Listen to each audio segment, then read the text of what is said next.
When my mom was a little girl, she heard this wild rumor that she comes from a family of witches. So naturally, like any sane person, she wanted to get to the bottom of this. She graduated college with honors and went all in on studying the supernatural in a more scientific way. And her big takeaway was that the supernatural is real. We just need the right means to connect with it.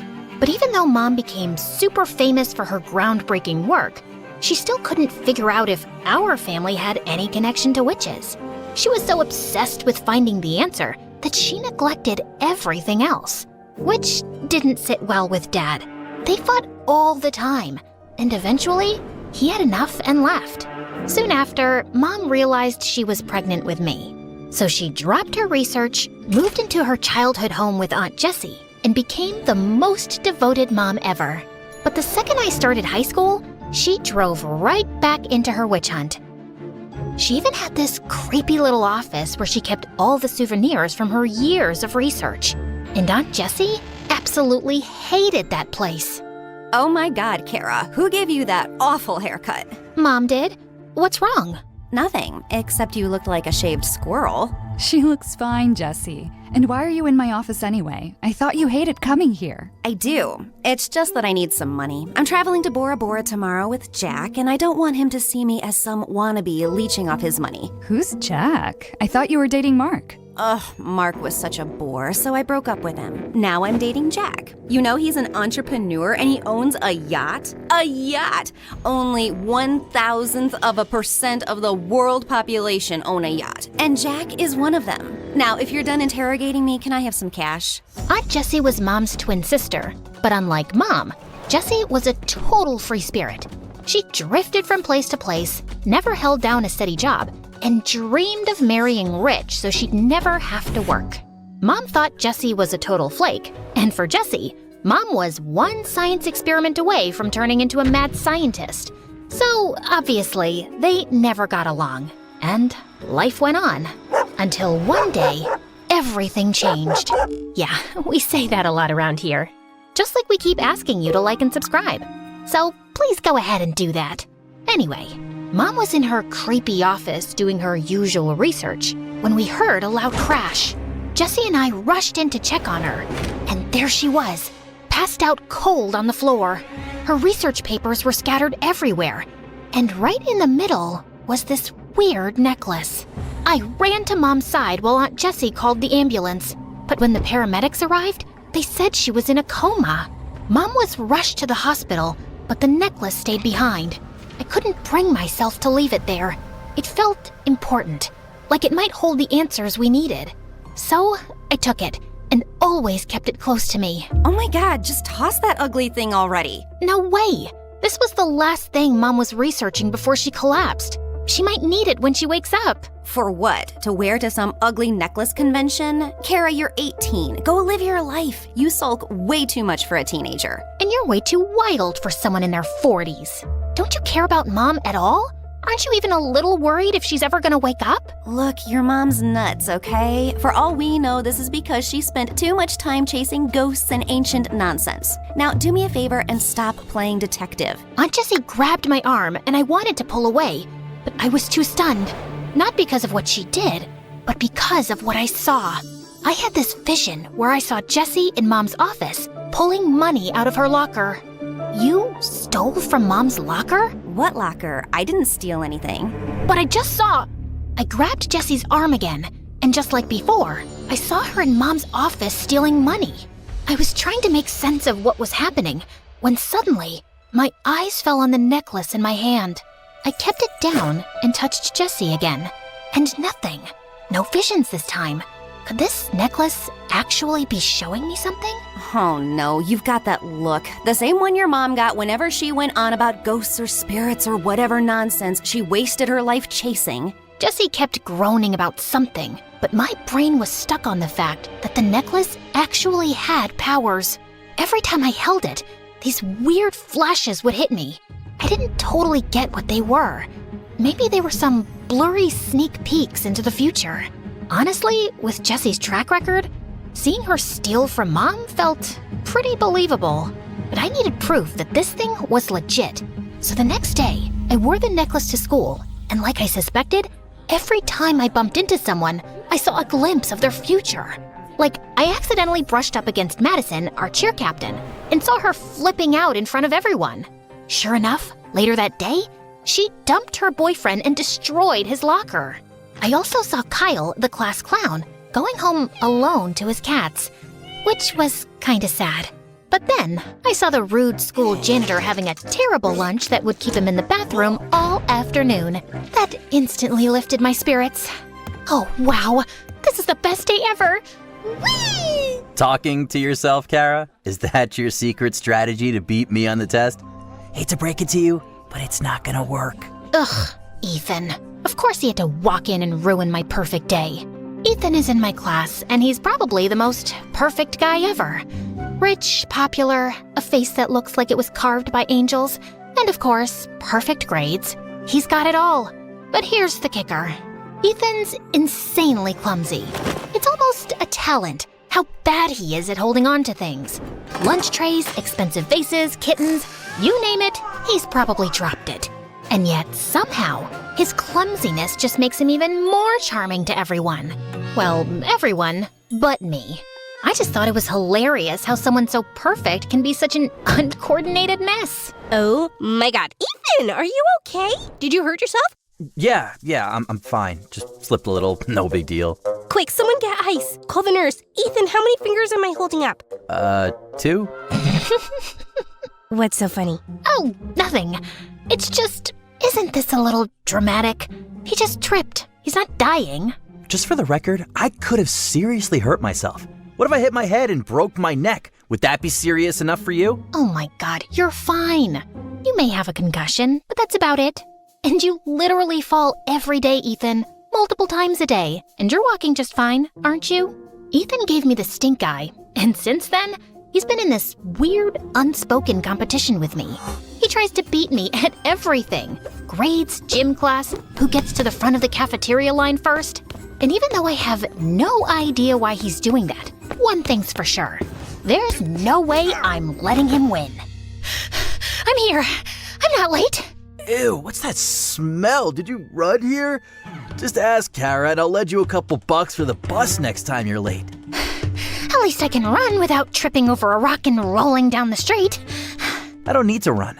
I have a car with a private driver. And thank God for that. Or God knows how many people you would have run over by now, you clumsy fool. How dare you? Ethan lunged at me, but his foot caught on the desk, and he crashed right into me. As soon as we touched, I had this crazy vision of Ethan wandering through a forest, moving deeper like he was searching for something. And then suddenly, he reached the edge of the cliff and fell. If you keep staring at me like that, you'll fall in love. Ugh, as if. Get off me. And yeah, maybe stay away from cliffs for a while, okay? What? Did you not get enough oxygen to your brain while running over here? Just then the teacher walked in and we rushed back to our seats. That entire day, I couldn't help keeping an eye on Ethan. Even though he was a jerk, I didn't want him falling off a cliff because of some mysterious entity. That would break too many hearts at school. So later, when I saw him walking toward the woods behind the school, I decided to follow him, but he'd already walked in deeper. I kept walking straight, trying to stay optimistic, when I finally saw Ethan moving towards the cliff in a trance-like state. Ethan, stop! No response. I screamed for him again, but when he didn't stop, I ran towards him and pulled his arm, snapping him back to reality. Kara? What? Where am I? You walked into the jungle. You don't remember? No, I remember being at football practice, and now I'm just here? How did I even get here? And wait, how'd you know where to find me? Were you following me? You were, weren't you? Why? Did one of my dad's enemies send you to keep an eye on me? Tell me! For a second, I panicked. Ethan's dad was a senator, and me showing up out of nowhere was definitely weird, especially because we didn't get along. I could understand why he'd be paranoid, so I had no choice but to tell him the whole truth. So you're telling me this necklace gives you the power to look into the future? Yeah, and I know it sounds super made up, but I swear to God, it's true. And if you don't believe me... No, I actually believe you. With all the weird stuff going on in my life right now, a magic necklace honestly feels pretty normal. That's That's when Ethan told me that for the past few months, he was being haunted by a ghost. It showed up out of nowhere, and ever since then, his life had been a mess. I was always clumsy, but lately it's been getting worse. I wake up doing the weirdest stuff, like wrecking my mom's rose garden or doodling all over some portrait of my great-grandfather. And I don't even remember doing it. But how are you so sure a ghost has something to do with this? Because I've seen it. Sometimes late at night, I'll catch a shadowy figure in the mirror, or feel like someone's standing right behind me. Plus, we moved into this house only 6 months ago, and my parents were warned it might be haunted. But the house belonged to my great-grandfather, and Dad was obsessed with renovating it and moving in as soon as possible. And now I'm haunted by this stupid ghost who probably wants me dead. I stared at him, trying to process what he just said. A ghost was making Ethan clumsy and dangerous? It sounded ridiculous. But then again, I was wearing a necklace that could show me the future. So maybe this wasn't totally ridiculous. You think I'm an idiot? Yes, but that's beside the point. Seems like this ghost has some serious beef with you, and we need to make sure it doesn't totally wreck your life. Follow me. Ethan watched me suspiciously, but followed me anyway, and I took him home. I led him to Mom's office, dug through some of her stuff, and pulled out a protective talisman. This should keep you safe for a while. Although the ghost might still mess with your mind, it won't be able to harm you fatally. Gee, thanks. That's reassuring. But how do you even know this stuff works? My mom was a researcher of the supernatural. I picked up a thing or two growing up in this chaos. That is, until she got sick. But I'm sure she'll be fine in no time. And this time when she's back, I'm not letting her out of my sight for even 1 second. At least you have that hope. I live in the same house as my parents, and I barely see them. Last month, when I kept waking up in random places around the house, my dad just hired a sleep specialist, then a psychiatrist, then a guard to lock my door at night. Not once did he ask me what was actually wrong. Just threw money at it until it looked fixed and I didn't cause any drama. That sounds rough, but I guess we all have our battles. I guess we do. Since then, Ethan and I were practically inseparable. Honestly, it wasn't by choice. Ethan was convinced he couldn't survive without me. And to be fair, he wasn't entirely wrong. At first, the things I saw ahead of time were small, like stopping him from burning his tongue on hot cocoa or mixing up sugar and salt. But as the week went on, things got way more intense. First, I saved him from falling into the fountain in the school courtyard. Then it was dodging a soccer ball that almost slammed into his face. But things got really serious during science class when he nearly mixed 2 dangerous chemicals together, and I had to jump out of my seat to stop him. It looks like every time I stop you from a disaster, the ghost just gets angrier and pushes you into an even bigger one. We need to stop this. Did you sprinkle salt along the floor right up against the walls of your room like I asked you to? That's the only way to keep the ghost out of your room. Of course I did, but the cleaning staff always sweeps it up and complains to my parents about the mess. They think I've lost my mind. Then ask one of your bodyguards to watch over you at night. You've got plenty of those, don't you? What am I, 5? My parents would think it's weird. You have to come up with a better solution. Like what? I can't watch you 24/7, Ethan. There's got to be another way. I have an idea. Ethan's brilliant idea was to sneak me into his massive walk-in closet overnight without anyone noticing. But why can't I just come in through the front door like a normal person? I mean, you're kind of popular. Don't you have friends coming over all the time? You mean those kids I hang with at school? They're only around because my dad's loaded. None of them are real friends. And even if they were, my dad's way too paranoid to let anyone in without running them through 100 security checks. Seriously, sneaking in is just easier. And way more claustrophobic. You'll survive. But it was tougher than it looked. Ethan's place was like a fortress. Big, sprawling gardens, guards crawling everywhere with dogs that would rip you apart. Even his closet was bigger than my room. So I slipped in and waited for Ethan while his guards patrolled the house. But with the blackout, the air felt heavy, and I started to feel dizzy. Before I knew it, everything went dark, and I passed out. When I opened my eyes, I wasn't in the closet anymore. Instead, I was standing in a dimly lit hallway with creaky wooden floors and walls lined with old paintings. Finally awake, Sleeping Beauty? I spun around to see a girl my age, dressed like she had just walked out of a 19th century drama. What is this? Where am I? Who are you? Slow down, woman. One question at a time. You're having a dream, and I'm the ghost of this gorgeous house. You're the one haunting Ethan? Haunting is such a dramatic word. Let's just say I'm invested in his miserable little life. Why? Because I enjoy tormenting pretty boys. In life, I scarcely had the time for such amusements, but now, as a ghost, I can slip in and out of their lives as I please. It's one of the few pleasures I have left. Now, if you're done pestering me with questions, there's something important I need to show you. She led me down a narrow staircase and finally stopped in a weird cave that looked like it was centuries old. The walls were all stone, and on them were strange looping symbols repeated over and over in neat rows. I was trying to make sense of what they meant when the ghost gestured towards the end of the cave to a red door. If you want answers, just walk through that door. What's behind it? The truth.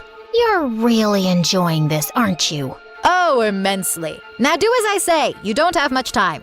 I took a deep breath and walked over to the door. But just as I was about to turn the knob, I heard a scream coming from the end of the cave. I got so spooked, I immediately recoiled and fell. My head hit the ground, and I don't remember what happened next, except I woke up staring at the ceiling in Ethan's living room. I slowly got up, trying to make sense of what happened, when I saw Ethan holding a lighter standing inches away from the curtains. Without thinking, I lunged forward and snatched the lighter out of his hand, when suddenly Ethan's parents walked in. Who are you and what are you doing in my house? Dad, she's... I'm not asking you, Ethan. You go to your room. But Dad... I said leave! Ethan's mom took his hand and took him to his room, while I just stood in the living room, motionless. As for you, girl, you broke into my house, and judging by that lighter in your hand, I'd say your intention was to set something on fire. Some rival sent you to sabotage me, so I stepped down from my mayor campaign? What? No, I wasn't trying to burn anything. I was helping Ethan. Ask him. I don't have to ask him anything. My son would never be friends with someone like you. Excuse me, sir, but you're crossing a line here. I agree this whole thing looks suspicious, but I'm telling you the truth. You can call my aunt. She can vouch for me. Oh, I'm sure you have some accomplice ready to cover for you. Enough of this nonsense. You're not fooling me. Before I could argue any further, his dad pulled out his phone and called the police. And an hour later, I was sitting in the police station, feeling like the unluckiest person in the world. I was just about to lose my mind when Jesse burst through the doors and dragged me home. Of all the stupid, reckless, irresponsible things you could have done, Kara, you broke into someone's house? I didn't! Ethan called me there. He's my friend. So you're telling me you have rich friends like that guy Ethan, and you never told me? How could you do that? The least you should have done was to introduce me to his father. For the love of God, Jesse, his dad's married. Where are your morals? Who needs morals when you can be rich? And his dad's a politician, right? Everyone knows politicians are always looking for trophy wives. I'm sure I'd fit right in. Now do me a favor and arrange a meeting. I will do no such thing, you freak. What? I'll talk to him after break. Tomorrow at school. I didn't, because Ethan didn't turn up at school the next day, which kind of had me worried. I even called him, but he didn't answer. So I thought he was just ignoring me after what happened with his dad last night. But then, something in my heart told me things weren't right, so I decided to pay him a visit. I was outside his mansion when suddenly I started hearing voices. I walked in and froze. Ethan was standing on the edge of the roof, swaying like a leaf in the wind. His parents were shouting up at him. Guards were barking into their walkie-talkies. But no one was making a move to save him. Ethan, sweetie, please wake up. But Ethan didn't move. It was clear he wasn't himself, and if someone startled him or rushed up there, it might only push him to jump. I had to get to him somehow, so with everyone distracted, I slipped into the mansion and dashed upstairs to the rooftop. Ethan? Ethan, it's me, Kara. I know you can hear me. You're not alone. I'm here, okay? Just focus on my voice. Ethan tilted his head slightly, like he was trying to place the sound. You're stronger than this. Whatever's got a hold on you, it doesn't control you. You're Ethan, the guy who trips over air and somehow still looks cool doing it. You're not a puppet. Fight it! For a moment, nothing happened. Then slowly, he turned his head to look at me. Kara? It's me. I've got you. I won't let go, I promise. Finally, he reached out, and the moment our hands touched, I yanked him away from the edge with all my strength. But I fell, hit my head, and blacked out.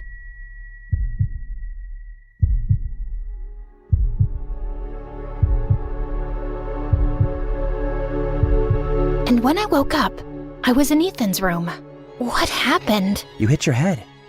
Kara, I don't know how to thank you.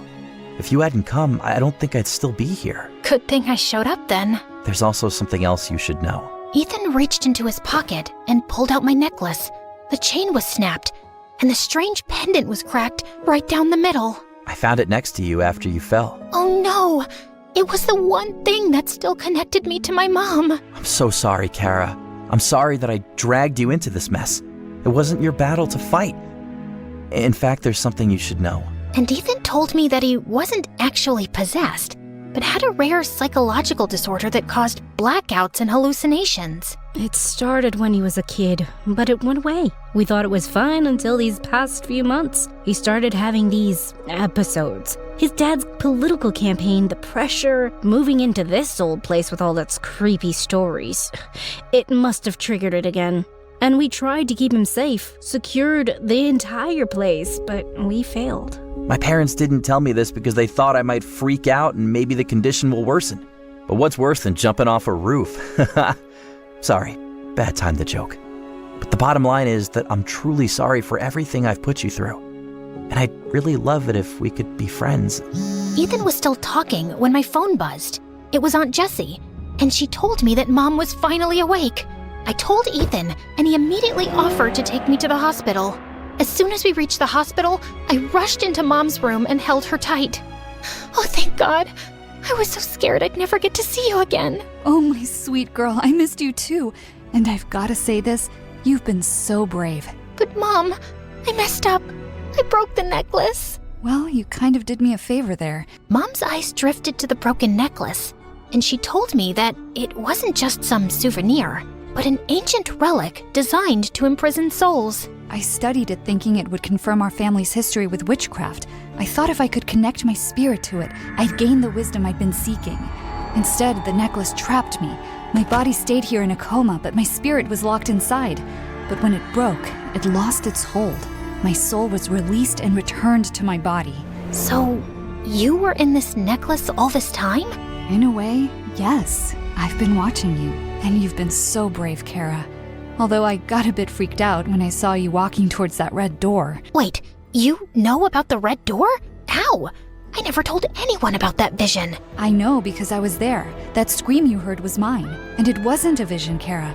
The necklace was messing with your head. It feeds off your fears and uncertainties. And when it sensed your confusion about Ethan's haunting, it created the image of a ghost to prey on your emotions. It was all a trick to get you to walk through that red door willingly. And if you had, you'd be trapped just like I was. So, you mean everything I saw in my visions was my imagination?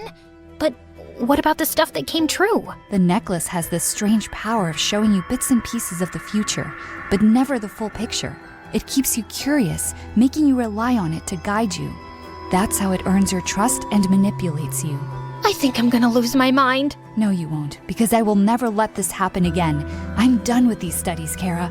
I lost sight of what matters and nearly lost everything. I think I want to focus on my family again. I'd love that too, Mom. Great! Now that you're both reunited, maybe we can talk about my Bora Bora trip? No? Fine, I'll just sit here quietly. We all laughed, and it felt like a new chapter had begun. The necklace was gone, Mom was awake and back with me. And as for Ethan, well, he's still clumsy as ever. But at least he's taking therapy, so he won't roll off another building and blame it on a ghost.